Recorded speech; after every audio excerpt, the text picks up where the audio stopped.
Alright, good day. Hello, this is SG by Uncle, and today, yes, I'm wearing my Boomer brand.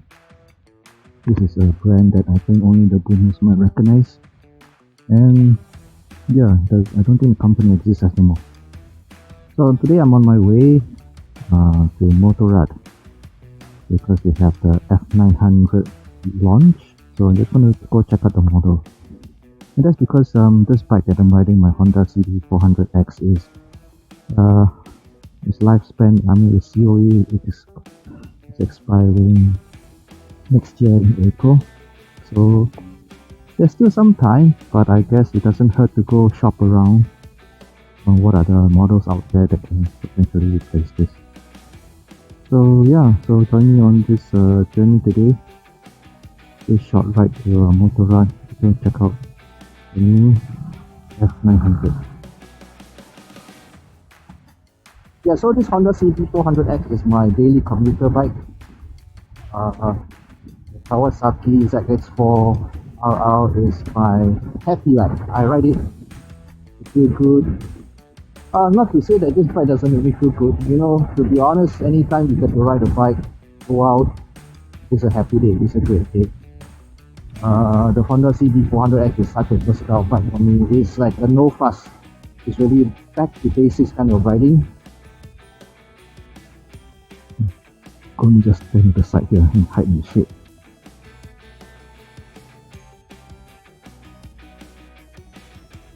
Looks like I'm not the only guy with the same idea. Cheers to you, brother. This is an old bike. This is a 2016 registered bike. I didn't buy it first hand. I got it second hand. Got it at a great value. But because this bike is like my daily commuter bike, the go-to work bike, and it expires in April next year, I'm looking at a replacement for this. Top of my mind is like a Honda NC750X. It's great as a city riding bike, fuel efficient and bigger cc, and allows you to, and the new model allows you, it has cruise control which never had before, I think. Yeah, and it has a road disc, ABS, some new stuff to the bike.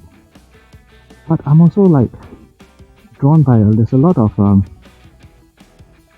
new adventure tourer bikes which I'm keen on because I like to go on long rides. Of course, end of the day is finding the time to go on those rides. That's the important thing. But also looking for that one bike, the bike that does everything. I may like go on my Kawasaki to get that one bike, but hard lah.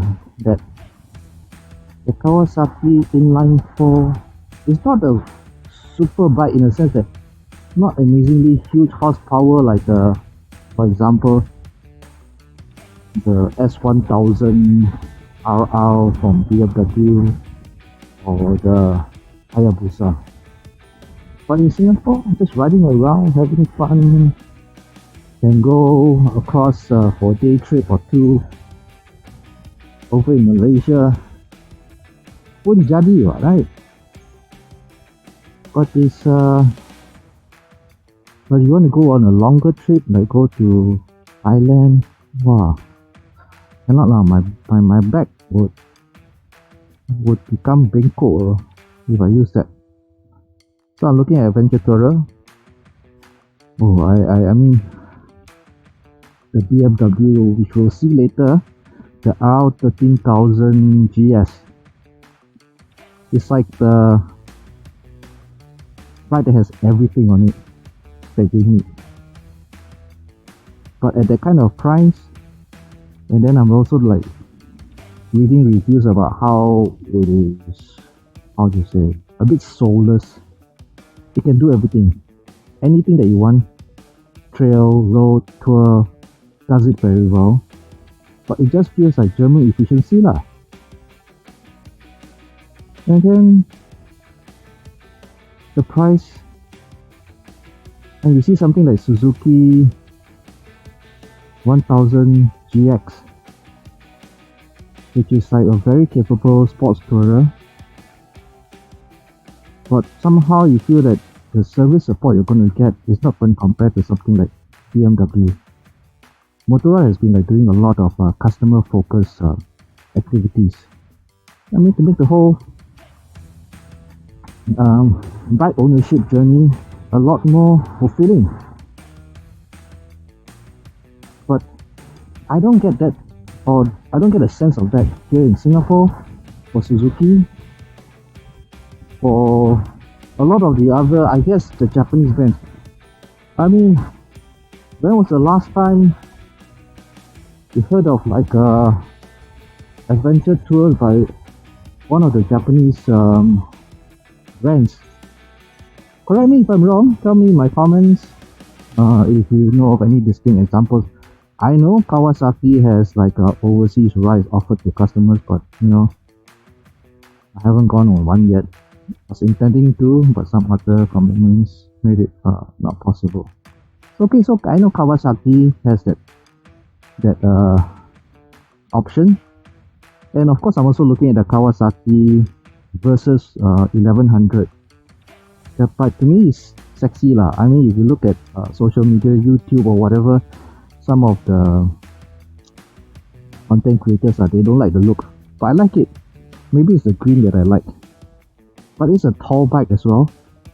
So I'm not very tall, I'm like 5'7", that is like 170. But someday I tell you, as you age, you actually shrink. So I think I lost 2 inches, man. I think I'm now 156, 168 already. Don't know why even, man. As you grow older, you shrink. You how can say?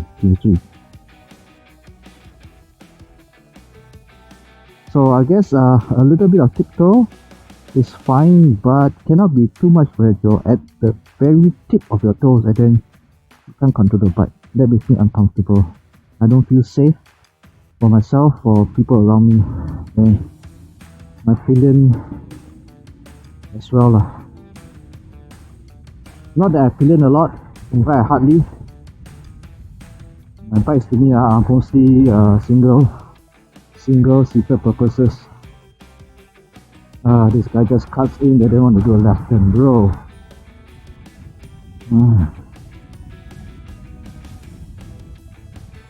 So have I considered the Ducati? It's a lot of money. If you think BMW is expensive, but Ducati is like...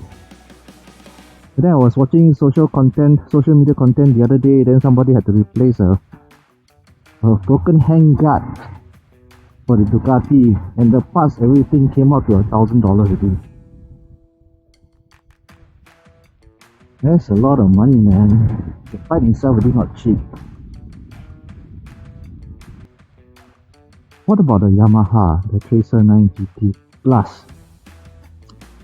Actually, I would prefer if the Tracer 7 GT came, but from my chats with some of the bike dealers, right, unlikely the bike will come. Because if you are bringing the full spec Tracer 9 GT Plus, it doesn't make sense to bring in a lower spec Tracer 7, I guess. But the Tracer 7 GT is quite well spec, you know.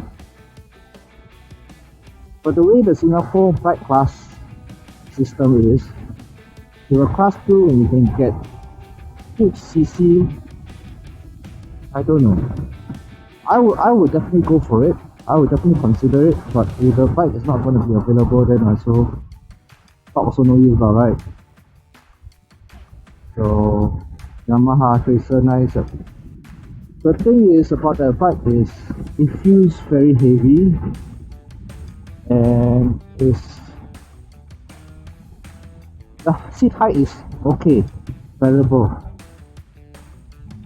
Tiptoe lah, confirm.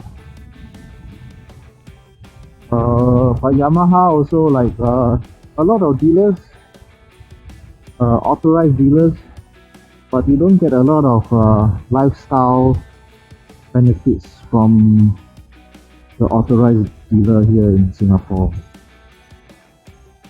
Triumph, quite a number of nice offerings across the different ranges. 660, I think they have the 800, the Triumph Tiger, 900, the 1200.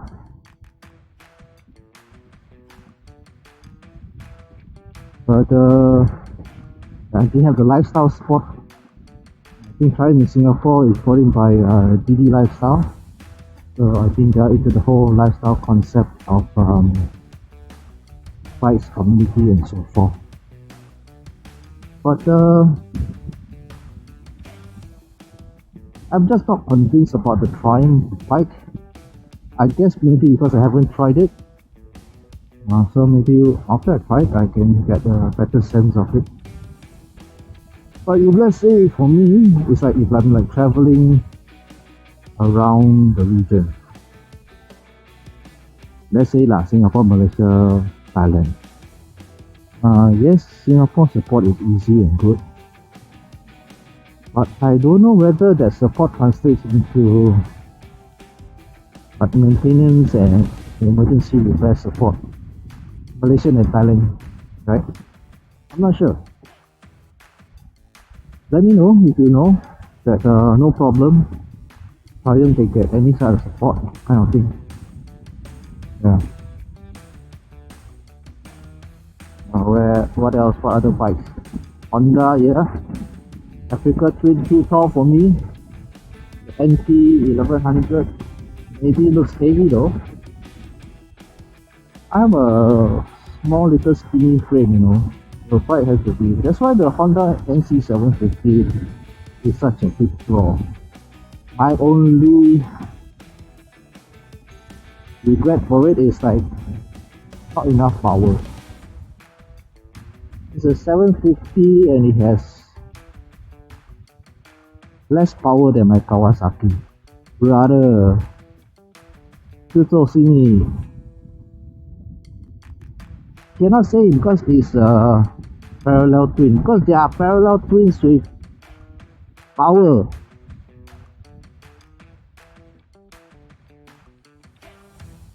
So to say it's a parallel twin, that's why not enough power. No, Honda, come on. You got bikes with so much power, but then your Honda NC750 is like so meow.